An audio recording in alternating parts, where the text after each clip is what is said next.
c'était une arme. J'ai trouvé comment assassiner nos maris. Allons, laissez-moi entrer. Ce serait judicieux d'en discuter autour d'un café. J'ai toujours cru que la mort de ma fille était un simple accident. Jusqu'au jour où la maîtresse de mon mari s'est agenouillée devant moi. Le jour où ma fille Emily a eu l'accident. Elle et Robert étaient en train de tromper dans la chambre. Juste au moment où j'étais sur le point de rentrer à la maison. Il a fait sortir sa maîtresse par la porte arrière du jardin. Cette porte qu'il n'a pas refermée. C'est elle qui m'a arraché à ma fille pour toujours. Tu as laissé la porte du jardin ouverte? Je suis sûre de l'avoir fermée. Tu en es sûr? Alors comment Emily est sortie de la cour, hein? Le loquet est à 1,80 m? Non, pardon.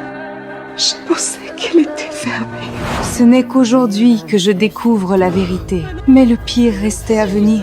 Est-ce que Rob savait que vous aviez oublié de refermer la porte? Je l'ai appelé le soir même et je lui ai tout avoué. Il a dit qu'il pouvait me pardonner. À cet instant, j'ai senti toute ma vie s'effondrer. Mais je n'ai pas choisi de divorcer. Je veux qu'il paie le prix le plus terrible pour ce qu'il a fait. Un plan complètement fou a commencé à se former dans ma tête. Je suis allée voir ma voisine Mary.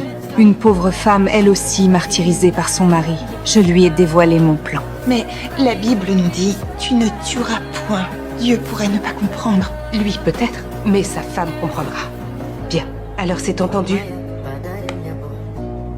J'ai d'abord acheté un petit revolver dans une armurerie. Puis j'ai demandé à Mary de suivre mes instructions et d'écrire une lettre capable de rendre son mari furieux. Pendant ce temps, je suis montée à l'étage et je l'ai aidée à vider toutes ses armoires pour faire croire qu'elle avait déjà quitté la maison. Et la nuit décisive est enfin arrivée. Comme d'habitude, j'ai préparé à Robert son cocktail préféré. C'est à ce moment-là que le mari de Mary est rentré. Très cher Ralph, je ne suis plus heureuse depuis bien longtemps, mais ce n'est pas pour ça que j'ai décidé de te quitter. J'ai rencontré quelqu'un, un homme qui me rend heureuse. C'est pourquoi je pars avec Robert Stanton. Il m'aime comme tu n'as jamais su le faire. Ton ex-femme, Marie.